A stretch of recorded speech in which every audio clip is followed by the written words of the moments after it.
The Dark Secret of WEATHEREND by John Bellairs. Chapter 12. Anthony sat there stunned, but after a few moments, the biting wind and the awful fear of this lonely, cold place jolted him into action. He scrambled to his feet and looked around wildly. Miss Eels was sitting in the middle of the road, her arms folded on her knees, shaking her head. Carefully, with his hands under her armpits, Anthony began to ease her to her feet. "Is Em dead?" she moaned.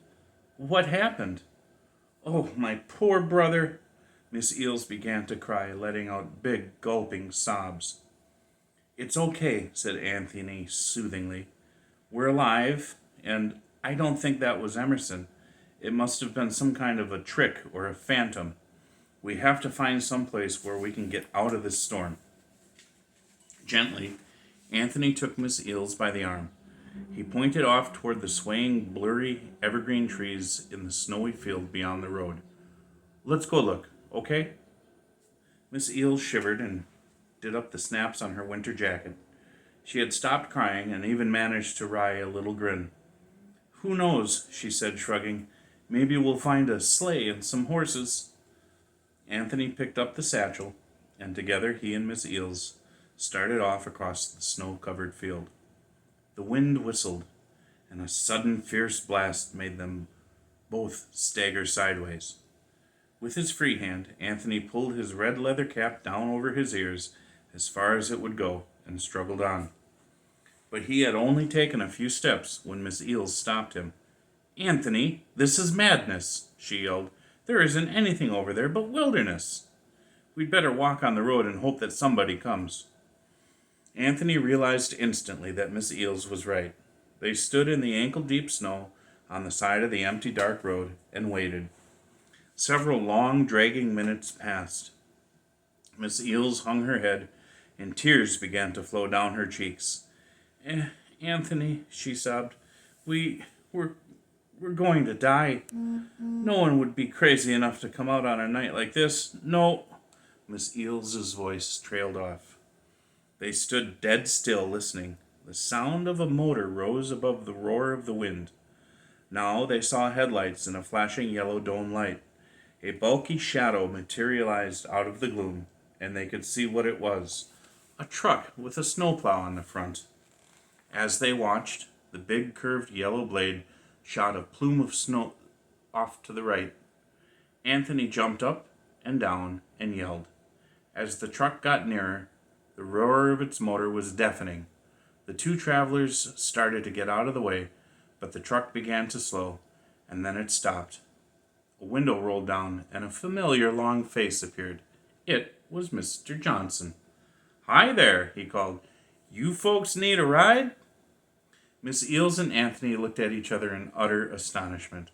Then, with a joyful yell and a wave of her hand, Miss Eels started forward. She climbed up into the truck and slid over to make room for Anthony. Slam went the door. They were inside, in the warm cab that smelled of pipe smoke and grease. Mr. Johnson was there in his coveralls, a parka, and as usual, his baseball cap. His straw-colored hair struck out from under the bill of his cap, and the expression on his face was calm, as if he was used to picking up stranded people on a lonely roads during snowstorms. "Your ride leave you in the lurch, did he asked. "Yes," said Miss Eels, grinning from ear to ear. "We're so happy to see you. What on earth are you doing up in this neck of the woods?" Mr. Johnson shrugged.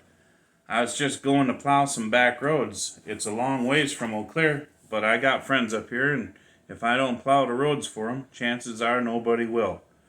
After I get finished with the plowing, I'm going to go on up to Superior, to my sister's place, and get a cup of coffee. I heard you say you were going to Duluth. I can take you as far as Superior once I get done with my plowing. How'd that be?" Anthony's heart leaped. He had been looking at the road map in Miss Eels' car, and he knew that Superior, Wisconsin, was right next to Duluth. How far are we from Superior?" he asked excitedly. "Only just a couple of miles, or maybe 3, said Mr. Johnson, pointing at the dark windshield.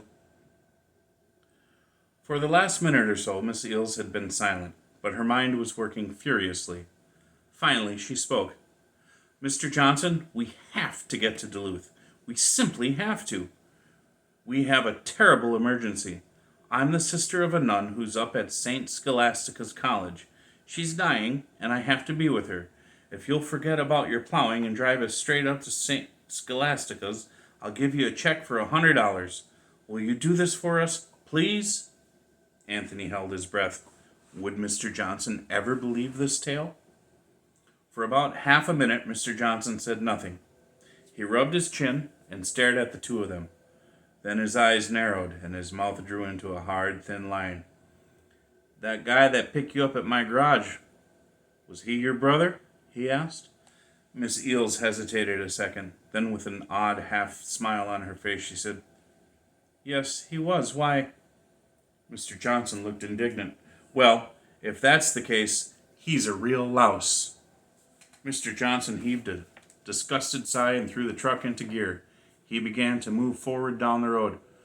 Look, lady, he said, I don't know what's going on in your family, and I don't want to know. But I'm going to take you up there to that college tonight, and you can pay me what you feel like paying me. Just sit back and enjoy the ride. Miss Eels and Anthony were ecstatic. According to what Miss Eels had said earlier, the college was near their destination, St. Boniface's Cemetery. Soon they would be there. As the truck raced down along the road, Mr. Johnson sang Jan Jansen and offered them a thermos full of hot coffee. As they drank the hot liquid, Anthony reached out and turned on the radio. Through the waves of static, he heard a frightened announcer talking about the wild storm that had come roaring north from the region around Hoosac. He told of a strange, glaring lights that had appeared in the sky and of rumblings deep down in the earth. People were panicking, and the National Guard had been called out to keep order in some towns. Although the announcer continued in his trembly, nervous voice, Miss Eels had heard enough. She leaned over and switched the radio off. They rode on in silence. Outside the windows of the truck, the snow swirled as flakes danced madly through the headlight beams. Far ahead was St. Boniface's Cemetery, and Anthony could not help but wonder what would be waiting for them there. Finally, they saw the Duluth city limits sign. In the dead of winter, Duluth looked like a frozen, run-down San Francisco with its steep hills rising above the ice-locked harbor. They were riding down the main business street of the city, but there was no traffic at all. The streetlights burned brightly, and the cars parked along the curb looked like white, snowy humps.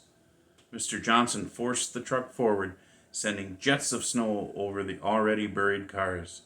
Snow's changed, he muttered. Getting wetter. Windshield's icing up. Oh, great, said Miss Eels.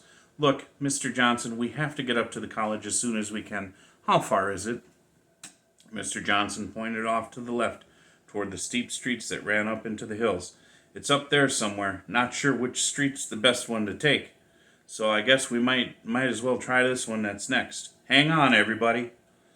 Mr. Johnson braked at the intersection and paused. The street had been plowed recently, but it was covered with a white, slick, sparkling layer, and the truck swerved as it started up the hill. It went a few yards, but then it stalled. Mr. Johnson jammed down the accelerator and the engine raced. From beneath the truck came a loud, futile whining. The wheels spun madly, and then slowly the tow truck began to roll backward. Swerving from side to side, it went careening back down through the intersection, leaped a curb, and with a loud reverberating boom, flattened a mailbox and came to a halt against the side of an office building.